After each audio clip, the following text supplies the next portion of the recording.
ওয়ালাইকুম আসসালাম। হ্যাঁ ভালো আছি, তুমি কেমন আছো? হ্যাঁ ভালো আছো না? আচ্ছা তুমি কার সঙ্গে আছো? ওই মাদার চোদের সঙ্গে।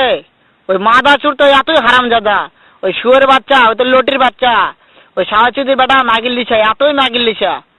ওই হারামজাদের আমি সামনে পাইলে একটা এমন একটা চটকানি মারবো, শালা মাদার চোদ। শোনো, তবে কি আছে, ওই মাদার চোদ ওই জায়গায় আছে নাকি? ও আমার কথা সব শুনতেছে। ওই সাওয়াচুদির বেটাকে শুনে শুনে আমি বেশি বলবো। শুয়োরের বাচ্চা, শুয়োরের বাচ্চাকে আমি একটা এমন একটা চটকানি মারবো, শালা শুয়োরের বাচ্চা, লটির বাচ্চা। তাই নাকি? ওই শুয়োরের বাচ্চা আমাকে মারতে চায়? শুয়োরের বাচ্চাকে আমি দেখা সাক্ষাৎ হলে বলে শুয়োরের বাচ্চাকে আমি এমন চটকানি মারবো, মাদার চোদ। আমি থামা।